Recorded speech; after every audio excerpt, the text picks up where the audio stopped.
as the Senate MAGA Republicans close ranks to shove Emil Bove's nomination through to confirmation to be on the 3rd District Court of Appeals, we've got a second whistleblower who has filed a complaint with the Office of Inspector General for the Department of Justice, which demonstrates that Emil Bove, Donald Trump's former criminal defense lawyer, former law partner for Todd Blanche, the number 2 in the Department of Justice, is obscenely unqualified to be a federal judge. We should be looking at him being disbarred as a lawyer, not to be failing up and promoted to a lifetime appointment on the federal bench. And I'll also point out that it is quite unusual for the Department of Justice itself to put a ring fence around a judicial candidate coming out of the Department of Justice. The Department of Justice obviously violating what is the cardinal rule for any judicial nominee is that they be independent. It's an independent branch from the Department of Justice. It's not supposed to be the captive judge of the Department of Justice so that he always sides with the Department of Justice. But that's exactly what the Department of Justice, Todd Blanche, Pam Bondi have done for their buddy Bove. But now we've got a second whistleblower. Pandora's box is open. But the Senate and its MAGA Republicans don't care. They're going to go full steam ahead for a Thursday vote on the Senate floor. They've already invoked what's called cloture in a all-party vote, except for Murkowski and Collins for the Republicans, 50-47. They're going to limit debate. So how is Cory Booker, the senator from New Jersey, where this court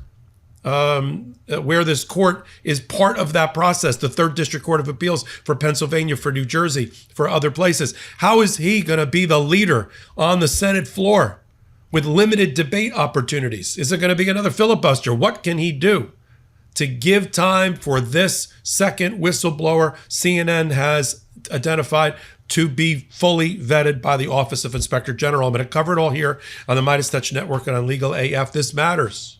There is, as everyone knows, a tremendously unnaturally strong relationship between Donald Trump, this judicial candidate, and his Department of Justice. Emil Bove left his big law firm to go work for Todd Blanche's solo practitioner office when Todd Blanche left or was forced out of his law firm because he wanted to represent Donald Trump in his criminal matters. It was a 2-person office. Todd Blanche, Emil Bove. That was it. So, of course, there's a loyalty factor with Todd Blanche. Likes the guy very much. Worked with him side by side to obtain whatever he could for Donald Trump. This is the same team that lost a 34 felony count conviction in New York on Donald Trump, but then got all the other criminal cases either dismissed or tied up long enough until Donald Trump became president. And are responsible in part for the immunity decision provided by the United States Supreme Court. And now Donald Trump wants to reward Emil Bove by starting to place these people in positions of permanent power, like being a lifetime federal judge, not just in the Department of Justice. That ends when Donald Trump's administration ends. But if he can handpick people like Alina Habba, shudder the thought, Emil Bove, Judge Jeanine Pirro, all the rest of these people, if he can shove these people through Senate confirmation and give them lifetime appointments, it will help change in a negative way the face of the judiciary. Now, what are the new allegations? They mirror for this whistleblower, because they work together, the allegations of Erez Ruveni, who's already been outed, is already out, filed a 27-page single-space whistleblower complaint back in May, went to the New York Times for his one and only interview, which says he believes in the rule of law and that it's under assault by the Trump administration and that Emil Bove led the charge. That he, and this first whistleblower revelations, which have now been supported by this number 2 whistleblower who submitted his or her own letter to the Department of Justice Inspector General. He said that Emil Bove got everybody together in March during the Alien Enemies Act, war powers used by Donald Trump to deport people and remove them without due process. He got them all in a room and said, you may have to tell judges to go fuck off. to go F themselves, because you're not going to tell them exactly what we're doing, when the planes are leaving, when the planes are landing, when these people are being sent without due process to third countries like El Salvador, to killer prisons, where you're not going to tell them. You be prepared to tell them to go F themselves. That is what Erez Ruveni said about Emil Bove. Erez Ruveni, by the way, worked in the Department of Justice for over 15 years, including in the first Trump administration, where in the immigration litigation division, he had no problem promoting Donald Trump's, insane, inhumane immigration policies then. It's only when he told the truth to a federal judge, Judge Zinnes, about Abrego Garcia, did he get fired. Zinnes said there was an order of non-removal to El Salvador. Did ICE know about it when they removed Abrego Garcia? Yes. Have you done anything about it? Yes. I've counseled my clients in the Trump administration to return Mr. Abrego Garcia. That didn't happen. He got fired. Pam Bondi said he wasn't being a zealous advocate because he wasn't willing to lie effectively. And he then became the whistleblower. Much to his credit, he's not getting any money for it. He's not getting a better job because he blew the whistle on the Trump administration and on Emil Bove. Did it against great personal sacrifice. Now we've got number 2. This has come out after there was a 12-11 vote of the Senate Judiciary Committee, all along party lines. A couple of people defected, Collins and Murkowski, but 12-11 or whatever it ended up being, he got out of committee with this whistleblower being present. And when Adam Schiff asked him, did you tell your lawyers to tell federal judges to go F off, that they could go F themselves, but you were not going to reveal information? He said, I don't recall. It's a bad start. As an attorney, podcast anchor, husband, and a father of a 9-month-old, I can't afford to eat empty calories that don't contribute to my overall health. But even the term nutrient dense sounds boring and may have you picturing very unfun and unsatisfying foods. And then I found Cook Unity and their fresh flavors for every diet, including keto, gluten-free, and GLP-1 balanced. I was blown away when I found out that at the heart of Cook Unity is a group of all-star chefs who craft each meal with local in-season ingredients that are high in protein, fiber, and unsaturated fats. Have weight goals? Well, you can crush them like an empty beer can to the forehead with meals crafted to be nutrient-dense and delicious from Cook Unity. And get this, you aren't going to get a giant box of frozen foods with Cook Unity. Oh no, their meals are sent fresh, not frozen, and delivered directly to your door, all at a fraction of the usual cost and time. So go to cookunity.com/legalaf or enter code legalaf before checkout for 50% off your first week. In our household with limited time, we focus on getting the most nutrition out of everything we put in our mouths. And seafood is our go-to protein. So when we saw the Chipotle lime salmon with Brussels by Ruben Garcia, our heart sang and our mouths watered. And as an added bonus, it is easier to achieve your weight goals with healthy gourmet meals made by top chefs that are ready in minutes. The best way to describe Cook Unity is easy and effortless. Choose from hundreds of meals prepared by award-winning chefs, or let them choose for you.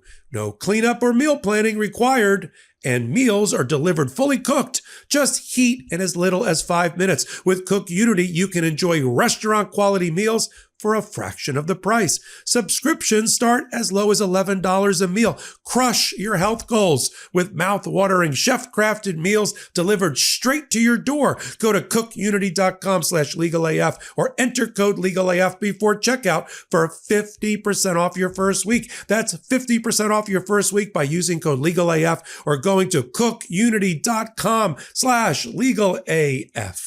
But yet, the MAGA Republicans, in fealty to their fearless leader, voted to get him out of committee. Now we go to the Senate floor. To cut debate on the Senate floor, they voted 50 to 47 to limit debate. It's called cloture, C-L-O-T-U-R-E.